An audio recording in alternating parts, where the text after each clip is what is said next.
الحمد لله رب العالمين.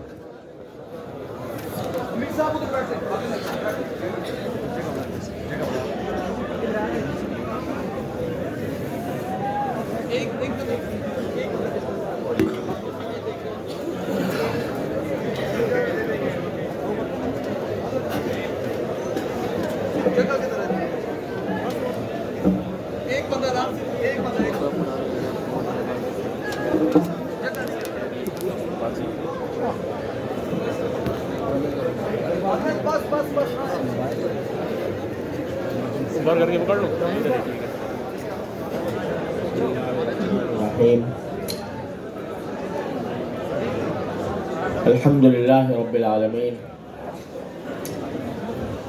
والصلاة والسلام على سيدنا ونبينا وحبيبنا وشفيعنا ومولانا محمد خاتم النبيين وإمام المرسلين وعلى آله وأصحابه أجمعين وعلى كل من تبعهم بإحسان واستنى بسنتهم إلى يوم الدين.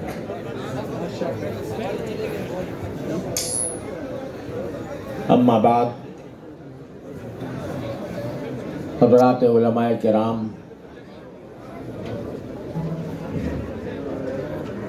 دارالعلوم فاروقیہ کے محترم مولانا جنید صاحب،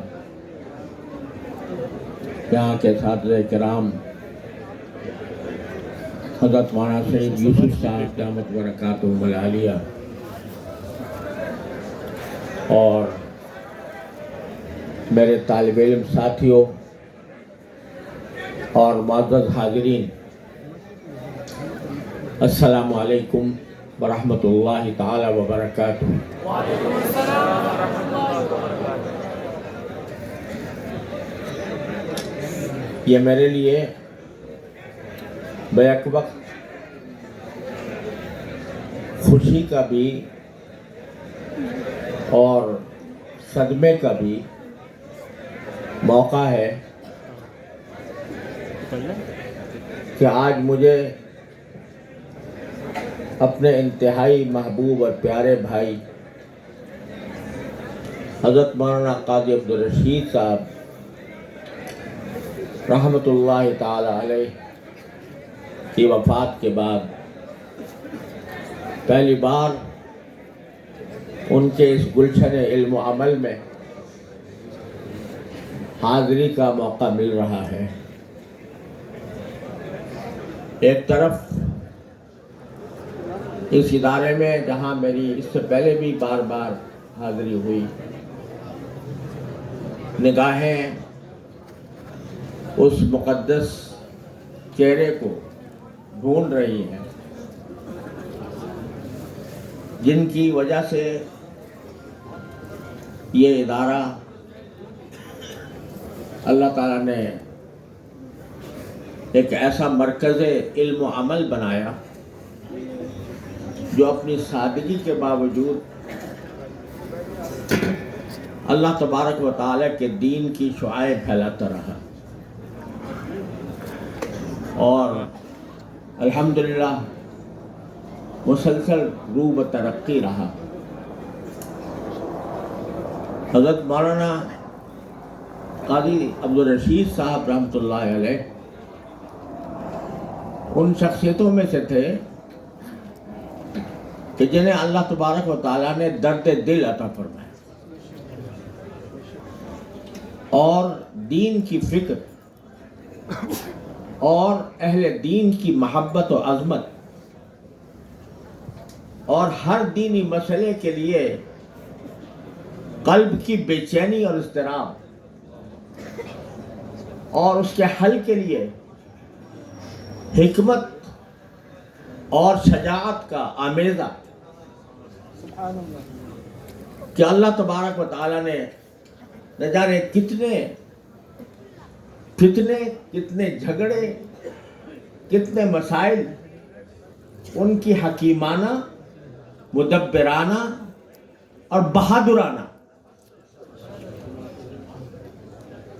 حکمت عملی سے اللہ تعالیٰ نے دور فرمایا۔ ہم جب کبھی صرف اسلام آباد نہیں، راولپنڈی نہیں، بلکہ پنجاب کے کسی بھی علاقے میں کوئی مسئلہ ہمارے سامنے آتا تو ہماری پہلی نگاہ حضرت مولانا قاضی عبدالرشید صاحب رحمۃ اللہ علیہ پر پڑتی۔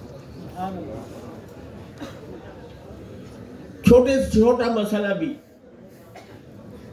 وفاق کی خدمت کے دوران کوئی چھوٹا سا بھی مسئلہ پیش آتا تو ان کے سپرد کر کے یہ اطمینان ہو جاتا کہ انشاءاللہ جو ممکن حل ہوگا وہ ضرور حل ہوگا۔ اللہ تعالیٰ نے ان کو، بعض اوقات انسان میں جوش ہوتا ہے، ہوش نہیں ہوتا، بعض اوقات ہوش اتنا زیادہ ہوتا ہے کہ جوش کی کمی ہو جاتی ہے، لیکن اللہ تبارک و تعالیٰ نے انہیں جوش اور ہوش دونوں سے نوازا، اور اس کی وجہ سے الحمدللہ ہمارے جماعت کے علماء دیوبند کے تمام اکابر کی نگاہ ان کے اوپر رہتی، اور ان کے مشورے کو انتہائی الحمدللہ اہمیت حاصل ہوتی تھی، اور یہ خیال ہوتا تھا کہ ان کو جب کوئی کام سپرد کر دیا جائے تو انشاءاللہ وہ اللہ تعالیٰ کی رضا کے مطابق ہوگا۔ تو صدمہ تو اس بات کا کہ آج وہ چہرہ مجھے اس ادارے میں نظر نہیں آ رہا۔ اللہ تعالیٰ ان کے روح پرفتوح کو اپنی رحمتوں اور برکتوں سے سیراب فرمائے اور فرماتا رہے۔ انہوں نے جو خدمات دین کی انجام دی، علم دین کی انجام دی، مدارس کی انجام دی، اللہ تبارک و تعالیٰ انشاءاللہ ان کو وہاں پر سرخ روئی اور اپنی رحمتوں سے نوازے گا۔ لیکن ساتھ ساتھ یہ بات بھی ہے کہ ہماری خواہشوں اور ہماری تمناؤں پر یہ نظام نہیں چل رہا۔ یہ نظام اس ذات باری تعالیٰ کے ہاتھ میں ہے، اس کا حکیمانہ فیصلہ ہوتا ہے، اور اس وقت اللہ تبارک و تعالیٰ جس بارے میں کوئی فیصلہ فرما لیتے ہیں تمام حکمت اسی میں ہوتی ہے، اور ہماری خواہشیں اور تمنائیں اسے لوٹا نہیں سکتی۔ اگر انسان کی خواہش، تمنا، قربانی کسی انسان کی وفات کو ٹلا سکتی، تو یقین ہے کہ نبی کریم سرور دو عالم صلی اللہ علیہ وسلم کی وفات کو آپ کی زندگی کے ایک سانس کے مقابلے میں سارے صحابہ کرام اپنی جانیں قربان کرنے کے لیے تیار ہو جاتے ہیں کہ آپ کو چند سانس اور مل جائے۔ لیکن وہ صدیق اکبر رضی اللہ تعالی عنہ جو اذا جاء نصر اللہ والفتح کے نازل ہونے پر بیٹھے رو رہے ہیں، اور لوگ کہہ رہے ہیں کہ سورت تو ایسی نازل ہوئی ہے جس میں اللہ تعالیٰ نے فتح کی نبی سنائی ہے، اور یہ بوڑھے صاحب رو رہے ہیں۔ وہ کیوں رو رہے ہیں؟ کہ جب اللہ نے یہ کہہ دیا کہ فتح ہو گئی یدخلون فی دین اللہ افواجا، تو آپ کا مشن پورا ہو گیا، اب ضرور اللہ تعالیٰ ان کو اپنے پاس بلانے والے۔ وہ رو رہے ہیں، لیکن جب حادثہ پیش آ جاتا ہے اور فاروق اعظم جیسا انسان تلوار لے کے کھڑا ہو جاتا ہے کہ جو کہے گا کہ وفات ہو گئی میں اس کے گردن اڑا دوں گا، اس وقت ایک پیکر ضبط و تحمل، اس وقت صبر کا ایک مجسمہ دھیرے دھیرے آتا ہے، آ کے سرکار دو عالم صلی اللہ علیہ وسلم کے پیشانی اقدس پر بوسہ دیتا ہے اور کہتا ہے طبت حیا و میتا، اور وہ آیت تلاوت کرتا ہے کہ وَمُحَمَّدٌ إِلَّا رَسُولٌ قَدْ خَلَتْ مِن قَبْلِهِ الرُّسُلُ أَفَإِن مَاتَ أَوْ قُتِلَ انقلبتم عَلَىٰ أَعْقَابِكُم۔ اور یہ الفاظ اس کی زبان پر جو وفادار جانثار، وفاداری جانثاری جس پر قربان، وہ رسول اللہ نہیں، کہتا ہے من کان یعبد محمدا فإن محمدا قد مات۔ تو جب واقعہ پیش آ گیا، یا تو پہلے رو رہے ہیں بیٹھے ہوئے، اور جب حادثہ پیش آ گیا تو اللہ نے ایسا پیکر صبر بنایا، ایسا پیکر تحمل بنایا کہ فاروق اعظم جیسا انسان حواس کھو بیٹھا، اور صدیق کھڑا ہوا ہے،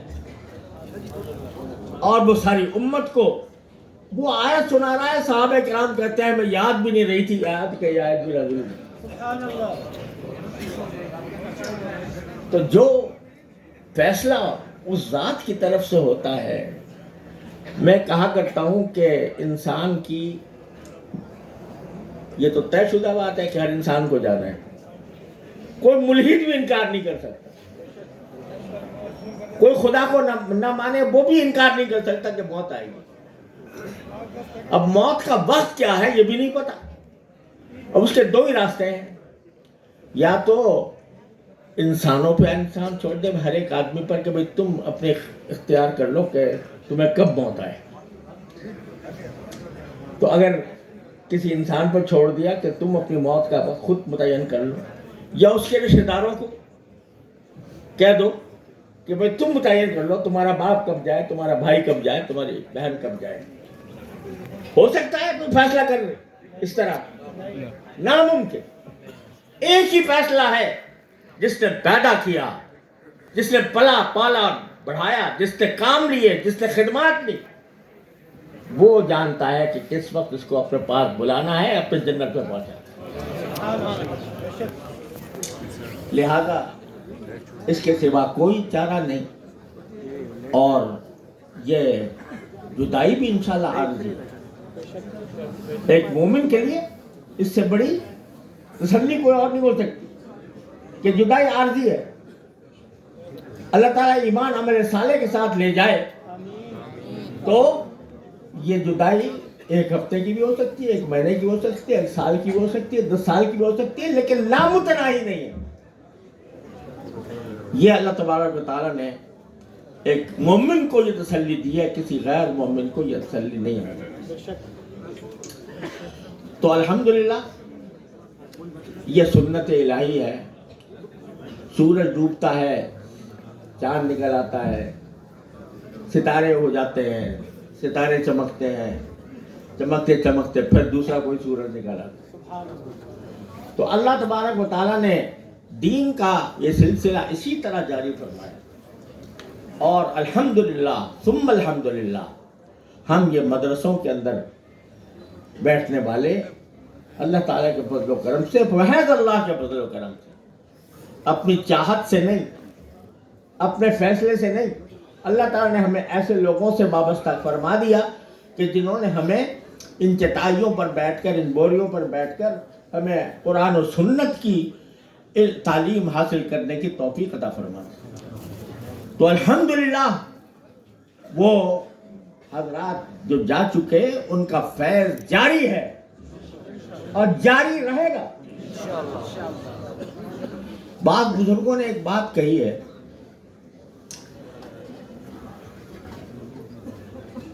کہتے ہوئے بھی ڈر لگتا ہے، بعض لوگ اس کو غلط معنی بھی پہنا سکتے ہیں، لیکن ہے حقیقت۔ وہ یہ کہ بزرگوں کا فیض ان کی موت کے بعد، ان کی وفات کے بعد کم نہیں ہوتا، بڑھ جاتا ہے۔ اب کوئی کہے بھئی یہ موحد نہیں ہے جو اس قسم کی بات کر رہا ہے، شرک کی بات کر رہا ہے، لیکن حقیقت یہ ہے کہہ رہے بھائی اس دنیا میں دینے والی تو ایک ہی ذات ہے, کوئی اور ہے؟ اگر کوئی استاد, اگر کوئی شیخ, اگر کوئی والد, اگر کوئی پیر کسی کو کچھ علم دیتا ہے یا اس کی رہنمائی کرتا ہے تو وہ اللہ کی عطا کی وجہ سے کرتا ہے. اللہ جس کو چاہے واسطہ بنا دے, وہ واسطہ بنا دے. وہ واسطہ چاہے تو کوہ طور کو بنا دے, وہ چاہے تو آگ کو بنا دے, اس کے ذریعے پہنچا دے. وہ جس کو چاہے واسطہ بنا دے. وہ واسطے کے ذریعے عطا فرماتا ہے. واسطہ جس کو چاہے بنا دے, وہ زندہ کو بنا دے یا مردہ کو بنا دے.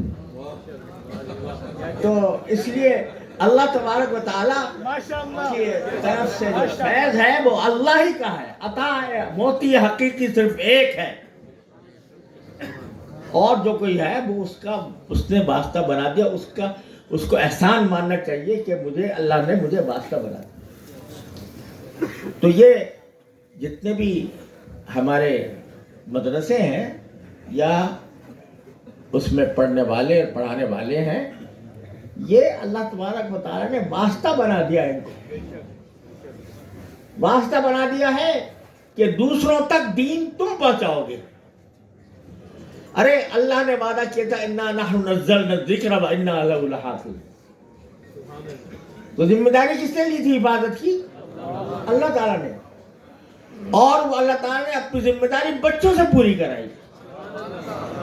10 سال کے بچوں سے, 12 سال کے بچوں سے پوری کرائی کہ دیکھو اس طرح ہوتی ہے عبادت. تو جس کو چاہے وہ واسطہ بنا دے. استاد بھی ایک واسطہ, اور شیخ بھی ایک واسطہ, باپ بھی ایک واسطہ. تو وہ اللہ تعالیٰ جس کو چاہے واسطہ بنا دے. تو اس واسطے کے اندر اگر جن لوگوں کو اس کی جدائی کا صدمہ ہوا ہے ان کے لیے کوئی وہ واسطہ پیدا فرما دے کہ ان کو پر اور زیادہ رحمتیں نازل ہوں, اور زیادہ برکتیں ان کو حاصل ہوں, تو کیا بعید ہے. لہذا بات یہ ہے کہ ہرگز نہ میرا کہ دلش زندہ شد بعشق, ہرگز نہ میرا کے دلش زندہ شد بعشق, سب تست بر جرید عالم دوام ماں. جس کا دل زندہ ہو گیا نا اللہ کے ذکر سے, وہ کبھی نہیں مرا کرتا, وہ زندہ رہتا ہے. سب تست بر جرید عالم دوام ماں. ہمارے دنیا کے جریدے پر ہمارا نام ثبت ہے. ہمارے سے مراد اللہ والوں کا نام ثبت ہے اور رہے گا الحمدللہ. اللہ تبارک و تعالیٰ کا فضل و کرم ہے. جو چشمہ وہ لگا کر گئے تھے الحمدللہ وہ جاری ہے. الحمدللہ وہی درس و تدریس ہو رہی ہے, وہی اساتذہ پڑھا رہے ہیں, وہی طلبہ پڑھ رہے ہیں, اور اللہ تعالیٰ کے فضل و کرم سے اسی علم سے سیراب ہو رہے ہیں, ہوتے رہیں گے انشاءاللہ. بس ایک بات کی ضرورت ہے, اللہ تعالیٰ ہم سب کو اس کی توفیق عطا فرمائے. وہ یہ کہ نرا علم کافی. میرے والد ماجد رحمۃ اللہ علیہ فرمایا کرتے تھے, اللہ تعالیٰ ان کے درجات بلند فرمائے, کہ اگر صرف علم انسان کی فضیلت, کسی کی فضیلت کے لیے کافی ہوتا تو شیطان افضل الناس ہوتا. اس لیے کہ علم اس کے بعد بہت بڑا ہے. علم کے ذریعے تو وہ علماء کو بھی بہکاتا ہے. امام راضی کو شکست دے گیا, لیکن اس علم کا کیا حاصل جو انسان کو ایمان عطا نہ کر سکے, اور اس علم کا کیا حاصل جو محض ایک نظریہ بن کے رہ جائے اور انسان کی زندگی اس کے نور سے خالی ہو, اس کے پر عمل کے نور سے خالی ہو. تو میں اپنے آپ سے پہلے اور اپنے واسطے سے سب سے یہ عرض کرتا ہوں کہ اللہ تبارک و تعالی ہمیں علم کا جو نور ہے, اس کا کی جو روح ہے وہ عطا فرمائے. وہ کیا ہے؟ تعلق مع اللہ, اللہ تبارک و تعالیٰ کے ساتھ مضبوط تعلق، وہ ہے علم کی اصل روح۔ اللہ تبارک و تعالیٰ وہ عطا فرما دے تو پھر کوئی نقصان نہیں۔ حضرت حسن بصری رحمۃ اللہ علیہ جو حدیث کے بھی سلسلے کے امام ہیں اور صوفیہ کے سلاسل کے بھی امام ہیں، وہ ایک مرتبہ کہیں جا رہے تھے، کسی نے ان کو آواز دی یا فقیہ کہہ کے، اے فقیہ۔ تو جواب میں انہوں نے فرمایا پیچھے مڑ کے کہ حل رأیت فقیہا قط، کبھی تم نے کوئی فقیہ دیکھا بھی ہے؟ تو اس نے پوچھا جی اور آپ نہیں تو اور کون ہے فقیہ؟ تو کہا کہ انما الفقیہ الزاہد فی الدنیا الراغب فی الآخرہ۔ فقیہ وہ ہوتا ہے جو دنیا سے بے رغبت ہو اور آخرت کی رغبت سے بھرا ہوا ہو، وہ ہے فقیہ۔ اللہ تعالیٰ ہمیں علم کا یہ نور عطا فرمائے۔ اور میرے عزیزوں، بھائیوں، دوستوں، یہ جو نور ہے یہ حاصل ہوتا ہے صرف کتاب سے نہیں ہوتا، صرف کتاب پڑھ لینے سے نہیں، یہ ہوتا ہے صحبت سے، اہل اللہ کی صحبت سے۔ جتنی اہل اللہ کی صحبت حاصل ہوگی تو انشاءاللہ یہ علم کا نور اسی طرح منتقل ہوگا۔ آپ جانتے ہو ہمارے سب کے سر کے تاج حضرت مولانا محمد قاسم نانوتوی رحمۃ اللہ علیہ بانی دارالعلوم دیوبند، حضرت مولانا رشید احمد صاحب گنگوہی رحمۃ اللہ علیہ، ابو حنیفہ عصر، دونوں نے، اور پھر حضرت مولانا اشرف علی تھانوی رحمۃ اللہ علیہ، تینوں نے رجوع کیا حضرت حاجی امداد اللہ صاحب معاذ المکی، اور حاجی امداد اللہ صاحب معاذ المکی وہ تھے جنہوں نے درس غامی پورا نہیں کیا۔ اب ایک مولانا نانوتوی جیسا انسان کہ جس کے علم جس کو علم کا پہاڑ کہہ دو، علم کا سمندر کہہ دو، جو الفاظ چاہو استعمال کر لو، وہ ایک ایسے شخص کے پاس جا رہا ہے کہ جس نے پورا درس نظام بھی نہیں پڑھا۔ کیوں جا رہے ہیں؟ اس لیے کہ علم کا ظاہر تو حاصل ہو گیا تھا، لیکن باطن جس کے ذریعے دل سے تکبر مٹ جائے، حب جاہ مٹ جائے، حب شہرت مٹ جائے، حب مال مٹ جائے، وہ اس کے لیے ضرورت تھی کسی کی صحبت کی۔ تو وہاں گئے اور کسی نے پوچھا کہ حضرت آپ تو بڑے عالم ہیں، وہاں کیوں چلے گئے؟ تو فرمایا کہ بھائی ہماری مثال ایسی ہے، کہتے ہیں ایک شخص ہے، اسے کہو کہ بادام کے کیا خواص ہیں، اسے کیا فائدہ ہوتا ہے، تو وہ پورا تقریر کر دے گا، اس پر لیکچر دے دے گا، بادام کہاں پیدا ہوتا ہے، کس طرح اگایا جاتا ہے، اس کی کیا خواص ہیں، کیا اس کے فوائد ہیں، کن کن چیزوں میں استعمال ہوتا ہے، کہاں کہاں، پورا مقالہ لکھ دے گا، پورا لیکچر پڑھا دے گا۔ پوچھو کبھی کھایا؟ کہتے کھایا تو نہیں۔ تو ہماری مثال ایسی تھی کہ ہم نے خواص ساری چیزوں کے پڑھ لیے تھے لیکن کھایا نہیں تھا۔ حضرت حاجی صاحب رحمۃ اللہ علیہ کی خدمت میں گئے تو انہوں نے بادام منہ میں رکھ دیا کہ یہ ہوتا ہے بادام۔ تو یہ صحبت اہل اللہ کی، یہ ہے جو ہر علم کے طالب علم کو اپنی تکمیل کے بعد اس کی فکر کرنی چاہیے، تاکہ، اور جو آج کل تصوف کا پتہ نہیں کیا مطلب سمجھ لے گیا ہے، اصل چیز یہ ہے کہ جو اپنے باطنی فضائل ہیں وہ حاصل ہوں اور باطن رذائل سے نجات ملے، تکبر نہ ہو، حب جاہ نہ ہو، یہ ساری چیزیں جو ہے نا یہ علم کے لیے زہر ہے۔ حضرت نے ایک جگہ واقعہ لکھا ہے کہ ایک شخص نے دیکھا شیطان کو کہ وہ اپنے جیسے بنجارا ہوتا ہے نا اس کو کہتے ہیں جو اپنے کندھے پہ سامان لاد کر گلی گلی بیچتا ہے. تو اس نے بہت ساری گٹھلیاں اپنے کندھے پہ لادی ہوئی ہیں. کسی میں پیشاب بھرا ہوا ہے, کسی میں پخانہ بھرا ہوا ہے, کسی میں خون بھرا ہوا ہے, کسی میں پیپ بھری ہوئی ہے. تو کیا یہ بیچنے جا رہا ہے؟ تو اس پر کسی پہ لکھا ہوا تھا تکبر, کسی پہ لکھا ہوا تھا حب جاہ, کسی پہ لکھا ہوا تھا حب مال وغیرہ وغیرہ. تو کون تجھ سے خریدے گا یہ گندگی؟ کہا کہ میں اپنی منڈی خوب جانتا. یہ تکبر کا جو گٹھڑی ہے, یہ جا کے میں دولت مند لوگوں میں تقسیم کروں گا, بہت خوشی سے لیں گے. اور یہ حب جاہ جو ہے نا, یہ جا کے علماء میں تقسیم کروں گا, بڑی خوشی سے لیں گے. اعوذ باللہ العظیم. تو غرض یہ جب تک یہ بیماریاں دل سے نہیں نکلتی اس وقت تک علم میں برکت پیدا نہیں, علم کا نور حاصل نہیں ہوتا.